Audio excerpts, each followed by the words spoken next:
Olá pessoal, então aqui a gente vai ver agora sobre as 6 regras principais para o seu código, para o seu projeto, que que na verdade deveria ser em REST, né? Implementando os RESTful, para você realmente ter gosto, para você realmente poder falar que a sua API, o seu projeto, o teu sistema é em RESTful, ele tem que seguir os 6 passos principais que eu estou falando aqui nessa aula. Se o teu projeto seguir apenas 1, 2 ou 3 desses passos, ela não é considerada realmente uma API RESTful. Tá? Então tem que seguir os 6 princípios, não são obrigatórios logo de cara, mas ele tem que ser implementável após a construção da sua API. Se estiver faltando algum desses requisitos, ela tem que ser implementável sem quebrar o sistema, certo? Então você tem que seguir esses 6 passos para você poder bater no peito e falar sem passar vergonha e todo mundo ter orgulho, admiração por você, de que você realmente fez um trabalho 100%, você realmente criou uma API RESTful verdadeira, tá? Então, sem mais delongas, vamos lá. A primeira, tá? 6 regras da API RESTful verdadeira. A primeira, tá? Tem que existir os 2 papéis, o cliente e o servidor, tá? Aí, nesse caso, o teu projeto o projeto web, ele sempre é dividido em grandes 2 partes, né? A parte do front e a parte do back, certo? Então, a sua API RESTful, ela tem que ter o servidor, alguém ali fazendo o papel do servidor, né? Não o servidor máquina, computador em si. Tem que ter ali a API, o código ali mesmo ali, fazendo o papel do back-end, rodando no servidor. E tem que ter o lado do cliente, que é o lado do navegador. E essas 2 partes, elas têm que ser bem separadas e uma não pode ficar amarrada à outra. Você pode trocar toda a parte do front, que a sua API vai continuar totalmente funcional. Ou você pode trocar a sua API, que a parte do cliente, do front, vai continuar mesmo sem nenhuma alteração. Tá? Então, assim, essa é a primeira regra. Tem que ter alguém fazendo o papel do cliente e o papel do servidor, mesmo que os projetos, por exemplo, o projeto do cliente pode estar instalado em um servidor, o projeto do back, né, que seria a parte do back-end do servidor, instalado em outra região, tá? Mas tem que ter princípios bem ali separados dentro do teu projeto, a parte do cliente e a parte do servidor, tá bom? Número 2, tá? Stateless. Né? O que é stateless? Se você estiver estudando DJB ou então a parte do Java EE, tá? Você já deve ter se deparado com essa parte do stateless. Tem até uma anotação para isso. Tá? Stateless quer dizer sem estado. Né? O sistema não pode ter sessões amarradas ou sessões criadas para o cliente. Tá? E o que seriam essas sessões? Por exemplo, no Java Server Face você poderia manter uma sessão de view, um session scope, um applicate scope, tá? Que ali a sessão do usuário, por exemplo, né? Uma das coisas mais famosas seria a sessão do usuário, né? Você é criado uma sessão enquanto você está aberto ali no navegador, trabalhando com o sistema, você tem uma sessão sua criada só para você do lado do servidor, tá? Quando você fecha o navegador, essa sessão morre, tá? Então, essa sessão em uma API RESTful, ela não pode ter isso, tá? Então, ela tem que ser stateless.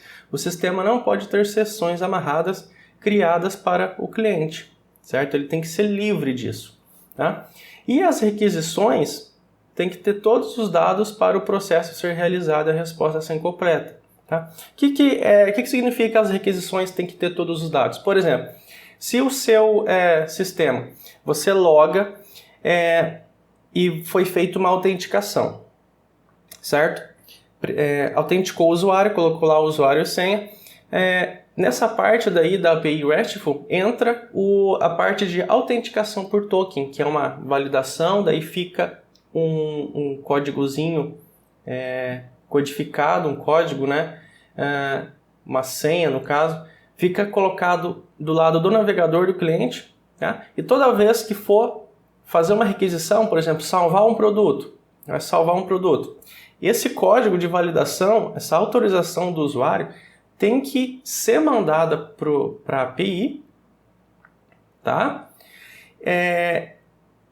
E também os dados do produto que você quer gravar. E daí o processo vai ser feito, o método RESTful vai ser processado, vai gravar o teu produto e vai dar a resposta completa para o cliente de que o produto foi salvo, tá? Tudo certinho.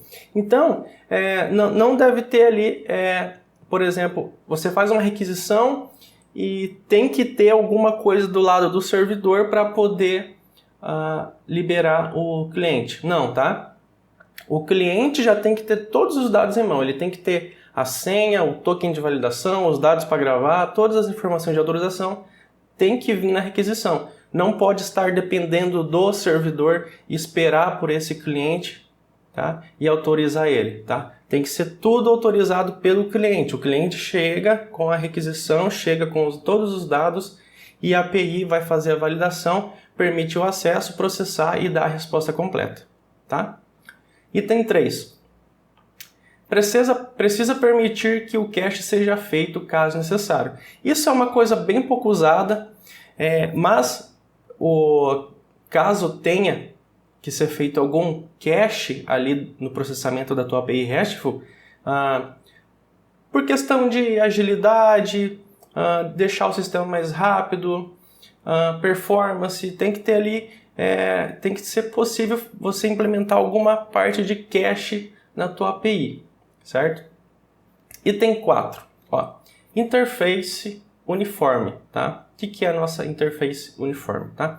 A API não pode fazer distinção de clientes, não pode diferenciar e processar algo diferente para o navegador, desktop ou mobile, tá? Uma coisa muito interessante, você já deve ter visto, por exemplo, um sistema, tá? O mesmo sistema, quando você acessa ele pelo navegador, ele vai ter um conjunto de instruções, ele vai processar de uma forma. Quando acessa pelo desktop, ele vai processar de outra forma. E quando você acessa o sistema pelo celular, por um dispositivo móvel, ele vai processar de outra forma, tá? Isso não pode ter. Não pode ter distinção se é navegador, se é desktop, se é mobile, tá?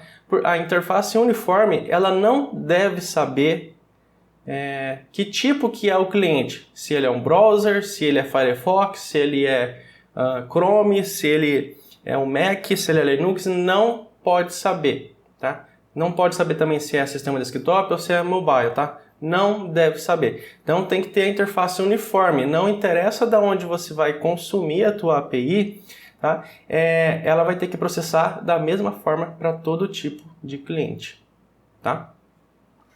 Item 5, sistemas em camadas, tá? Entre o cliente e a sua API, deve ser possível adicionar algum serviço, por exemplo, como o log da aplicação, tá? Então, entre a tua camada do cliente ali, o framework JavaScript no navegador ali que está consumindo a sua API. Aí você tem o servidor. Aqui no meio, né? Então fica as duas partes, cliente, servidor. Aqui no meio, você pode colocar um sistema de log da aplicação, um sistema de autorização. Então tem que ser possível você, do lado do servidor, antes do cliente acessar a API, tá?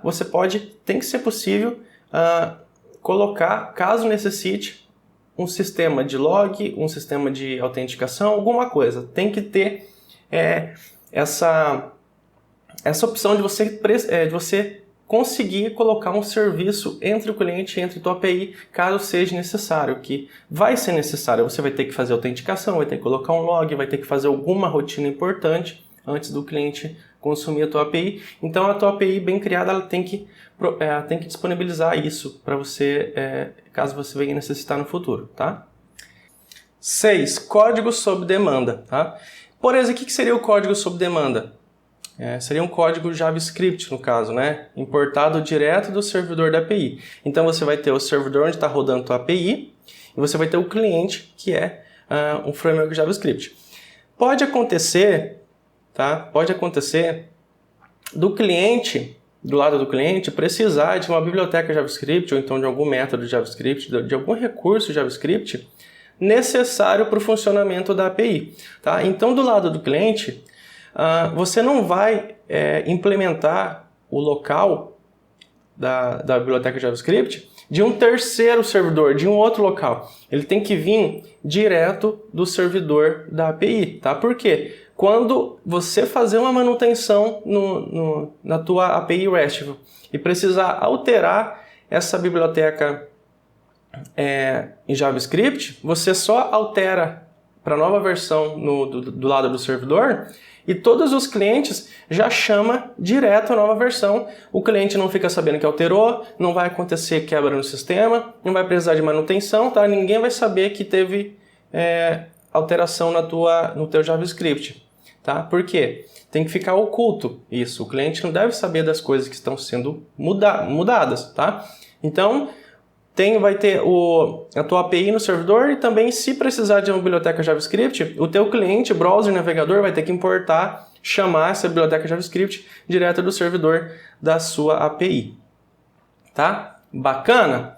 Então, assim, esses foram os 6 pontos principais obrigatórios que a sua API REST e os teus métodos de serviços RESTful devem implementar para realmente se enquadrar 100% em um sistema na arquitetura REST com microserviços em RESTful.